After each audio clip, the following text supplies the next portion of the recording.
Welcome to another change-making conversation from Baptist News Global. You're listening to a special podcast series titled Highest Power, Church and State, featuring writer, poet, and musician Rick Pidcock. Now here's Rick.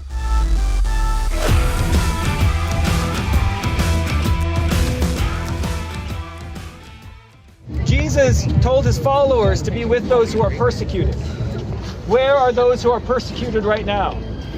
They're being abducted and held in cells where they are only given food and water as a reward for good behavior. There are children being zip-tied and put in the back of U-Haul vans. Which side do you think Jesus wanted his followers to be on? These were the sounds of Reverend David Black street preaching to the police on the front lines in Chicago. Many of us are familiar with street preachers. We've heard them shouting at us to repent or face the consequences as we're trying to have a relaxing evening with family or friends downtown, or when we're walking into a sporting event. I remember being a street preacher myself in New York City as an 18-year-old, yelling about hell during people's lunch breaks. But for preachers like Black, the message isn't a demand for everyone to bend their knee to their theology.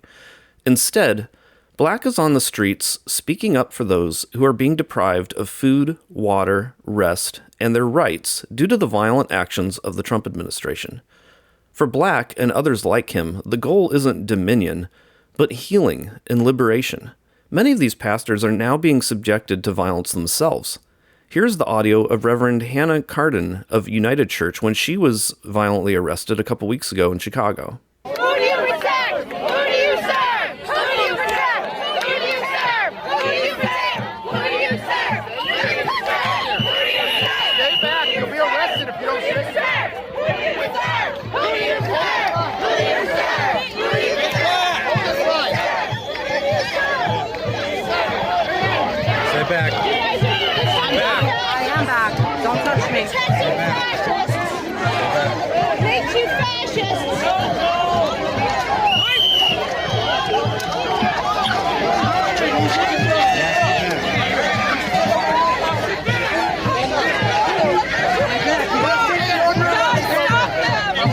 Baptist News Global writer Mara Richards Bim was in Chicago at the time covering these events. In a piece titled, United Methodist Pastor Violently Arrested in Chicago, Bim wrote, quote, Kardon can be heard saying, what you are doing is wrong. God stop them. Kardon has never been arrested before. She said she was beaten with a baton while she prayed and was then dragged from the group and handcuffed.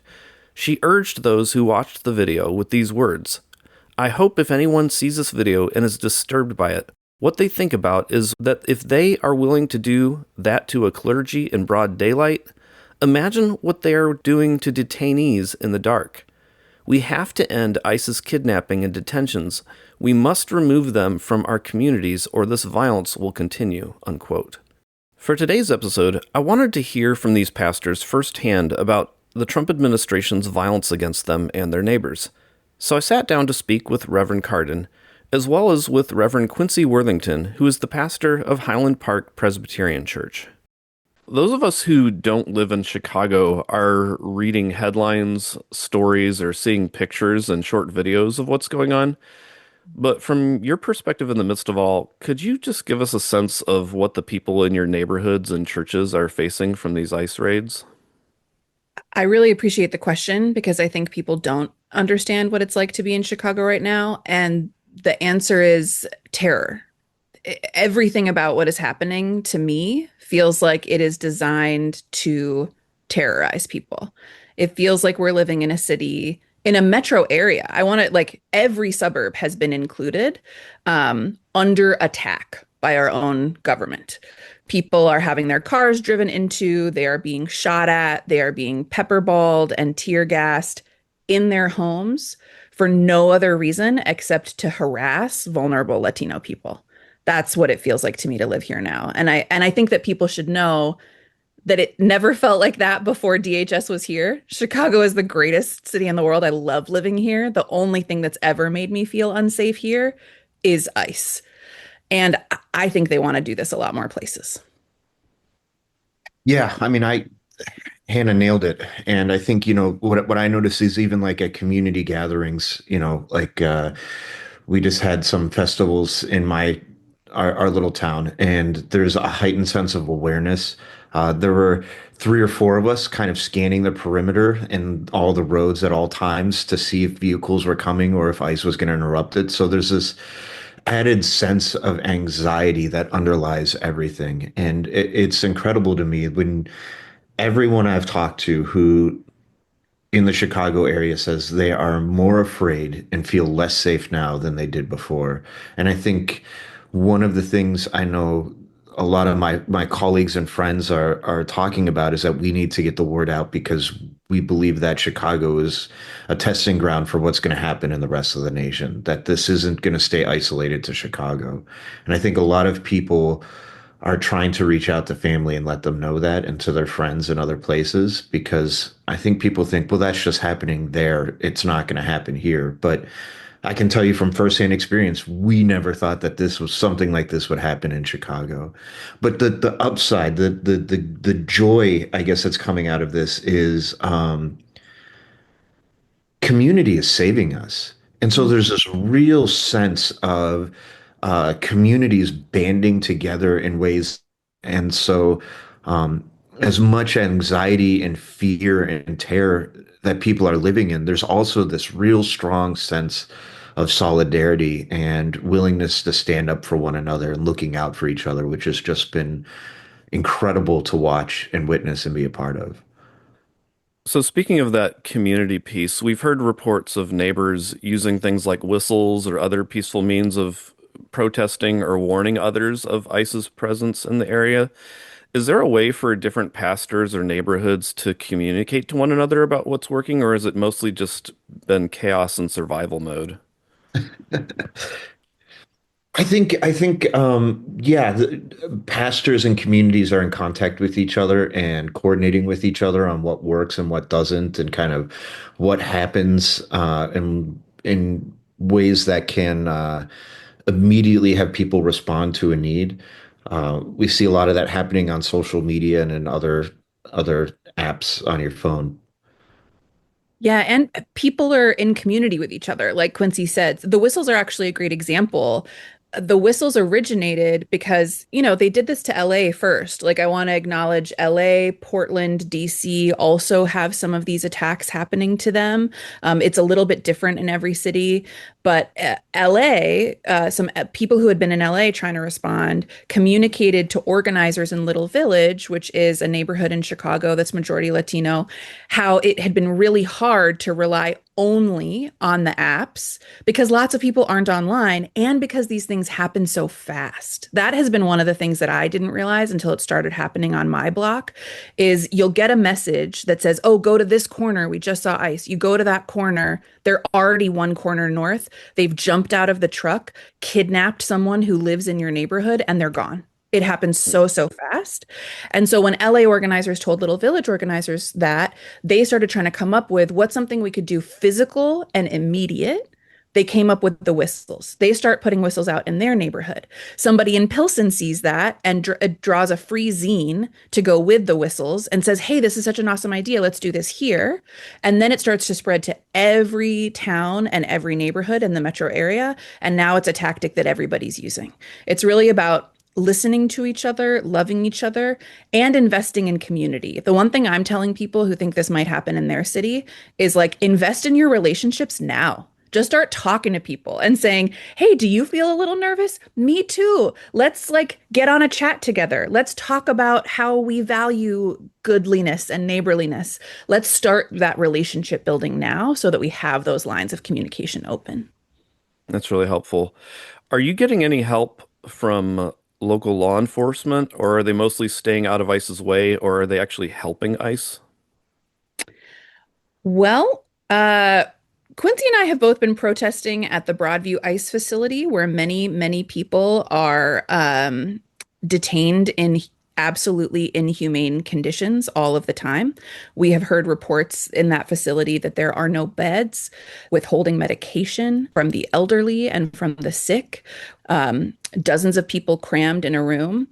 And outside of that facility, between protesters and that facility, are the Illinois State Police, who also on video beat me and arrested me 2 weeks ago.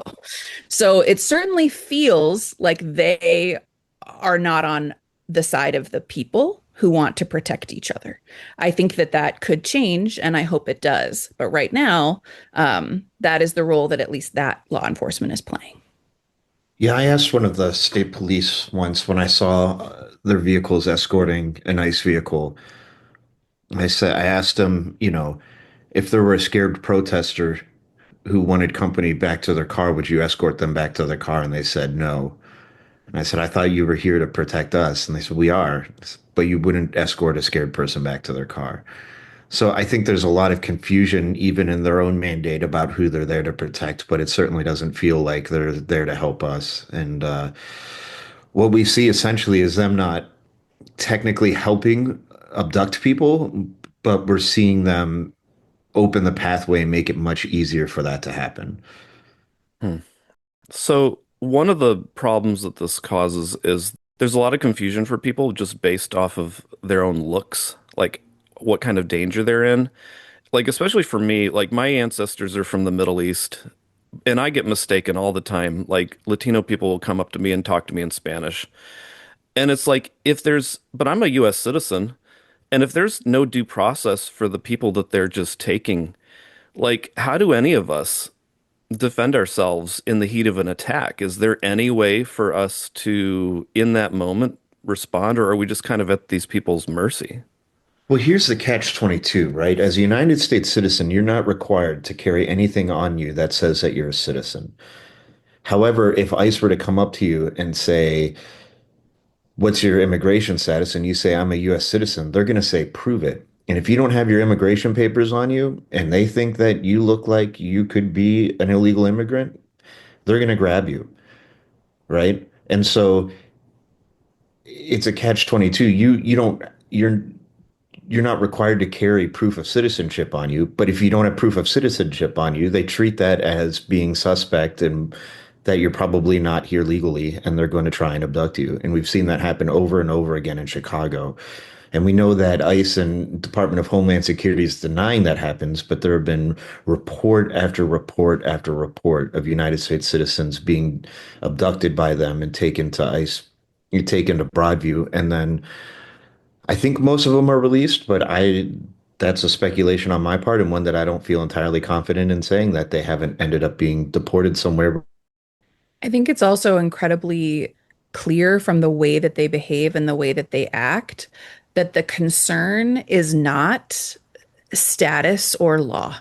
The concern is we want brown people to be in terror, right? That's why it's accompanied by absolutely illegal killings in the Caribbean of fishermen in boats, because there's a desire to cause pain and fear to a group of people in America that has nothing to do with status, law, or immigration policy. It has to do with hatred.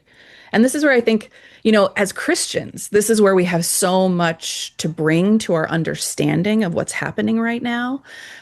When we say things at the communion table, like we are the body of Christ, when we say things like, love your neighbor as yourself, if anyone is unloved, we are all unloved. Those aren't just nice things to say. Like they are nice things to say, but they're also the literal truth.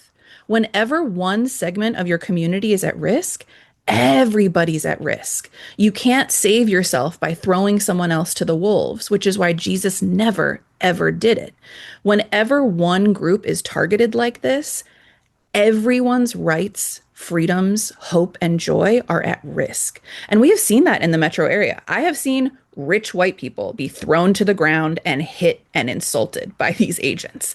Nothing is protecting anybody right now. There's a group that's most vulnerable, but whenever we let that kind of hatred loose, it comes for everybody, and everybody should be prepared. So both of you are Christian ministers, and so both of you are, would want to be theologically informed for the actions that you take in the world and the way you treat your neighbors. How does your understanding of the gospel inform the way you're responding to this crisis? I think the gospel says this is the only way we can respond. which is by trying. And there's a million ways to try. That's everyone has different risk levels right now, and everyone has different capacity. But while in the last 6 weeks, I have seen, I think, some of what the worst of humanity has to offer up close in what they're doing to our area, I have also seen the best of what God has made us to be. There are people chalking immigration hotline numbers on the sidewalk and creating little beaded bracelets with hotline numbers to give out to kids and teenagers, Taylor Swift style, right? As well as people making whistle kits and doing patrols outside of schools so that children can feel safe going to school, bringing kids to school so that parents don't have to leave their homes, buying out tamale vendors and restaurants where staff might be at risk, paying their landscapers to stay home. The number of ways that we have seen people say, no, I will not abide this sin and evil. I will do something to bring more love and goodness into the world is exactly the gospel call.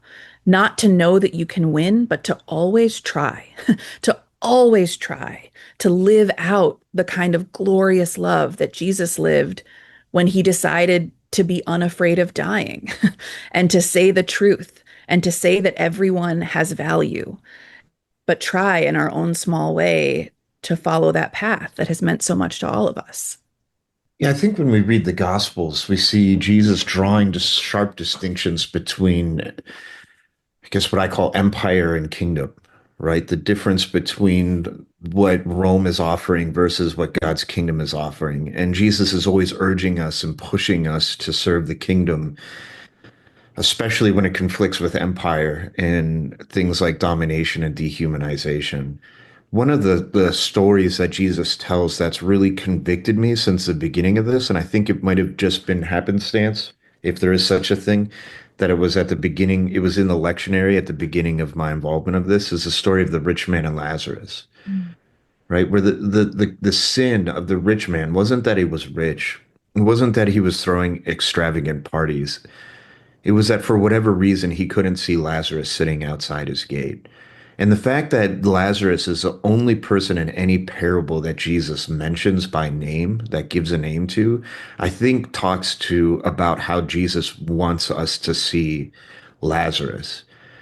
And it's not an indictment, I don't think. Maybe this is me reading it from a position of privilege. It's not an indictment of having privilege. It's an indictment of misusing that privilege and not serving God's kingdom and not seeing the least of these. And so I've been trying to like really, that has kind of really focused my time lately, is making sure that I see Lazarus at my gate and that I'm not just simply walking past him. And so for me as a Christian and as a minister, I think my primary motivation comes, I don't know how I could stand in a pulpit and preach the gospel of Jesus Christ with any integrity if I'm not going to stand with Jesus Christ in Broadview, if I'm not going to stand with Jesus Christ in the villages where people are being abducted, if I'm not going to stand with Jesus Christ in speaking out against domination and dehumanization.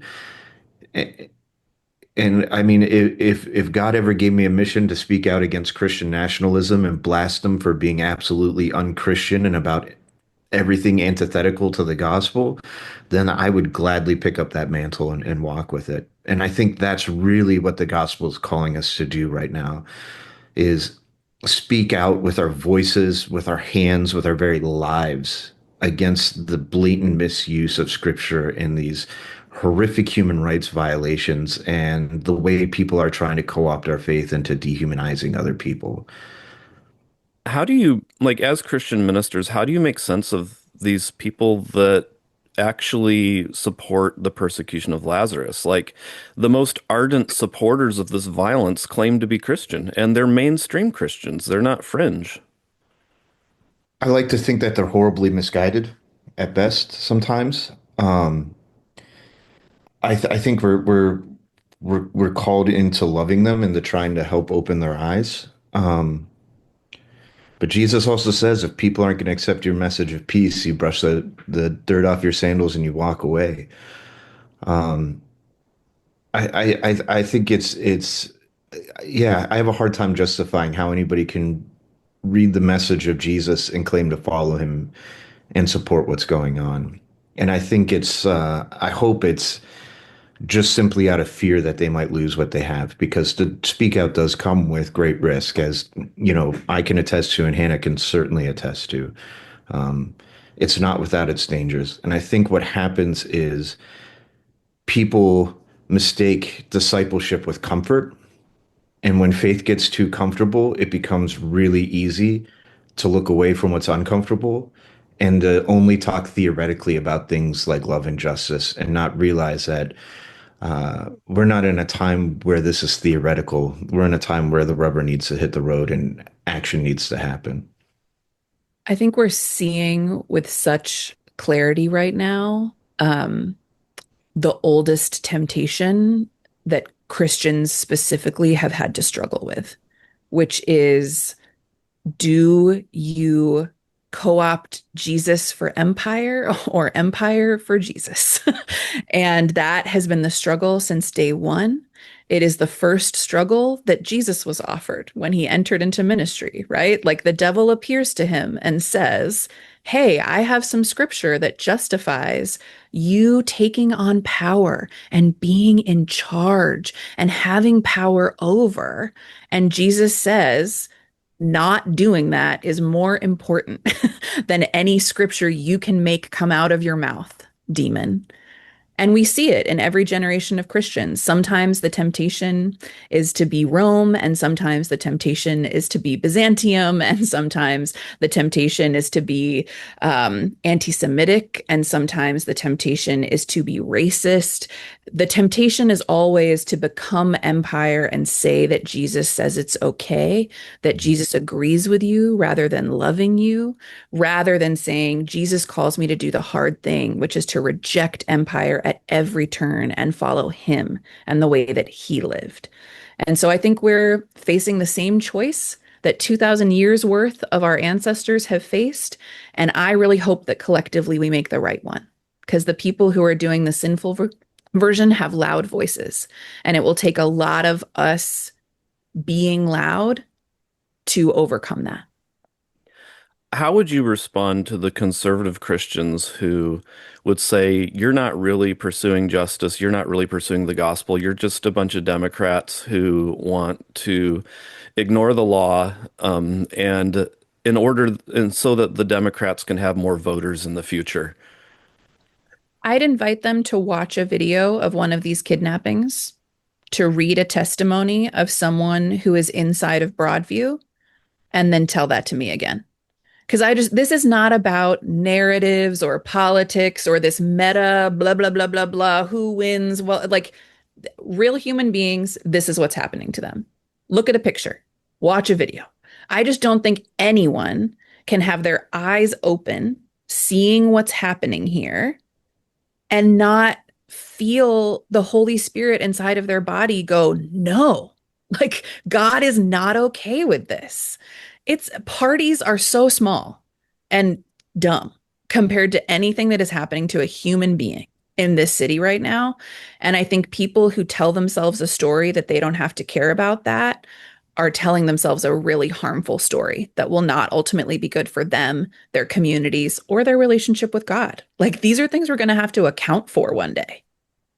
Yeah, I think that argument misses the point, right? I mean, this isn't necessarily about immigration law or what immigration policy should be, which is a worthy discussion and one that should be had.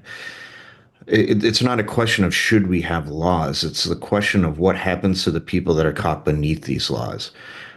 It's about enforcing these laws in a way that is completely dehumanizing, that's creating a humanitarian crisis. It's about denying people basic human rights. I don't know. I haven't met anybody that doesn't think there should, well, I guess I have met some people that think there shouldn't be any immigration laws or policies, right? I haven't met anybody who thinks violent criminals should be able to roam the streets, right? But but even if it's a violent criminal, they're still deserving of basic human rights. They're still deserving to be treated like people. They're still made in the image of God. As Christians, we aren't supposed to believe that anybody is beyond redemption. right? And to deny people basic human rights to create a humanitarian crisis in the name of our country and then back it up with the words of Jesus is just abhorrent. And so, I think a lot of people want to, again, move to theory and say this is about immigration policy. For me, this isn't necessarily about immigration policy. I think that's a piece of it, but it's about how this policy is enforced and enacted on our streets.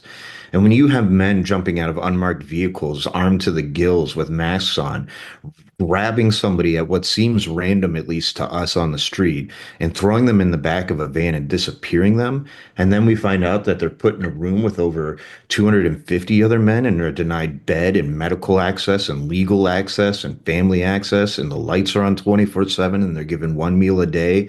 And there's no possibility for hygiene because this facility was not set to keep people overnight.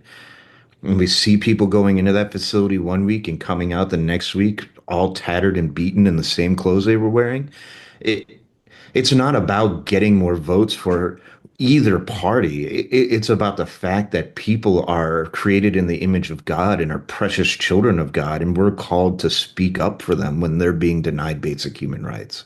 And I don't think that should be an issue that is a right or left issue. To me, that's a right or wrong issue. That's a human or inhuman issue. That's a an empire versus kingdom issue. And I think people need to realize that that's what we're fighting for. It's not about supporting the left or the right. It's about standing up for what's right in the face of what's wrong. Yeah. So, despite all of that you're experiencing and that your neighbors are experiencing, Trump told 60 Minutes last night that he thinks ICE hasn't gone far enough in these arrests. And given how much funding they now have access to, one could imagine they're only going to escalate their actions. So, how do you recommend the citizens of Chicago or even other cities that this may spread to? How would you recommend that they prepare themselves for the government escalating their attacks in the weeks and months ahead? Well, I think Hannah hit it right on the head earlier, and that's what I've been telling people. The first thing to do is form community, form strong bonds. If you're in a white, mostly American church, find a Hispanic Latinx church and start building those relationships now so those bonds of trust are in place. Because when it comes, that's what's been saving Chicago's community. The other thing I think people can do is learn from what Chicago's doing and LA's doing and Portland are doing. Reach out and find out how to form your own rapid response team, right? Start collecting food now, non-perishable food now, because what we've witnessed is that there are so many of our neighbors that are afraid to leave their houses to even go to the grocery store. And so we've set up organizations that confidentially bring food to those people. Churches collect them, and then it goes to an organization who has their addresses and keeps it confidential and delivers it, right? Start buying whistles. Look at the tactics that we're using and adapt and implement them for your community. But ground zero for that, everything begins with community. Everything begins with building those relationships and bolstering that trust so that when people are scared and when the brown stuff hits the spinny thing, people know who they can turn to and who they can trust. I think that's absolutely step one. Yeah, I really affirm all of that. Like, and do the awkward cold calling. Invest in the relationships you already have, but just start approaching random parents at the school, random people in the grocery store, and say, "Hey, do you want our neighborhood to be a little safer, a little better, a little stronger?" One thing we've learned is that all kinds of response to harm are then helpful in other kinds of response to harm.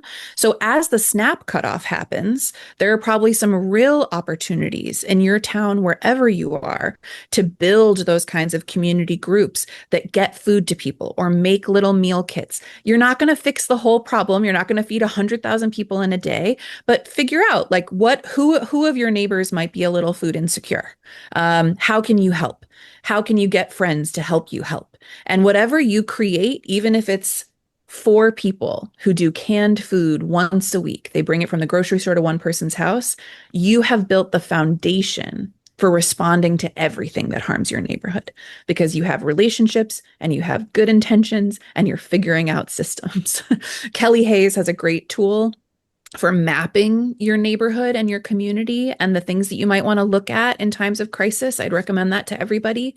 But I'll also say, I think they're going to have a lot of trouble using this money to hire the number of people they would need to enact the kind of terror they desire to enact, because I truly believe that most Americans don't want to do this to each other. It is a, like, I have people in my family who are very different politically than me, have very different opinions on immigration than me, are in law enforcement, who believe that what is happening is abhorrent. And I think they're going to have a really hard time finding enough people who have this level of cruelty in their heart to carry out what they want to carry out. And we should be encouraging, if we know people who are considering joining ICE, encouraging them not to, writing recommendation letters for them for other jobs, and letting them know that that's against our morality and theirs, and we will not support them. And that is also a key, I think, to reducing this next stage that they want to happen, but that I hope they won't be able to make happen. For our last question, I'd be curious. There's a lot of wounds that are happening right now from this cruelty. A lot of us had wounds already from the church going into this. Many of us have left the church and could never imagine going back. Like, as pastors who are still involved in the church, how do you see maybe healing those wounds in the months and years and decades ahead as we're still in the middle of being wounded from all of this cruelty? This is not why we've done anything we've done in the last 2 months, but I have been surprised by how turns out being truthful to the gospel helps a lot. Like, we've had a lot of people coming through the church in the last month or two, and coming to me in the last month or two, because they see the role that we've played in our community in this tough time. They desperately want community. They desperately want a moral language that speaks to the depth of depravity that they're seeing in the streets.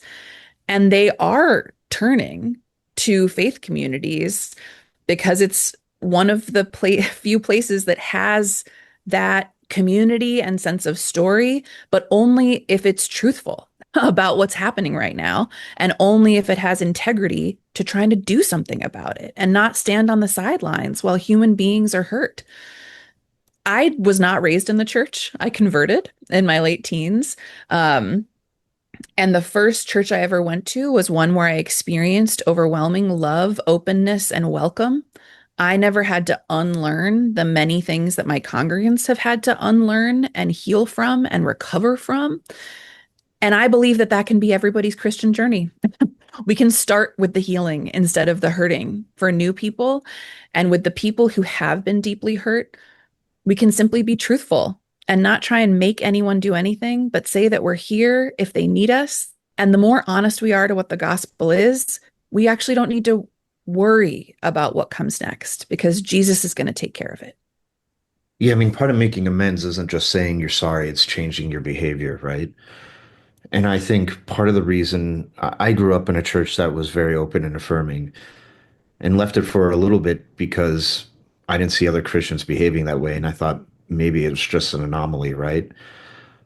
But then I realized if people like me leave and allow these people to co-opt the church, then we're never going to have a church like the one I grew up in.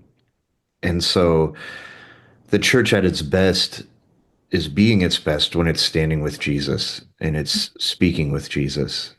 And so for me, I think part of the amends the church can make in times like this is by standing on the right side of history and standing where Jesus would stand and acting as Jesus wants us to act. And I think the more we can do that, the more healing will take place. And a true amends and a true apology to the people that the church has hurt. I don't think we should do it in the hopes that they'll necessarily come back to church, but we do it in the hopes of saying we're trying, and we're trying to get better, and we're trying to be better, and we're trying to be more Christ-like. And so I think it's imperative right now for the church to be speaking against, you know, blatant humanitarian crises that our country is causing by denying people basic human rights. And we need to be on the side of the outcast. And right now, you know, the house that's on fire with that is our immigrant population. And so we need to be there for them in every way we can to be Christ to them. Yeah. Well, I really appreciate your clarity and your courage in these times, and I appreciate also just the practical wisdom and not just, shouting out generalities, but giving people some really good hands-on tools to know how to respond in these times. Well, thank you so much for having us. It's been an Yeah, honor. thank you. Thank you for telling our story. I think this is one way we can really make a difference is by letting people know what's going on here and how we're handling it. Thank you so much for listening. Please like, subscribe, and rate us on your favorite podcast platform, and we'll be back with another episode on Thursday. This has been another change-making conversation from Baptist News Global. The episode you've just heard is part of a special podcast series titled Highest Power, Church and State. Be sure to follow BNG daily at baptistnews.com and subscribe to get notifications about future episodes. Baptist News Global is a national nonprofit news service that is independent, free, and faithful. BNG is supported by readers and listeners like you. Learn more at baptistnews.com. This episode was produced and edited by Mac Bowles of TKG Communications, LLC, Dallas, Texas.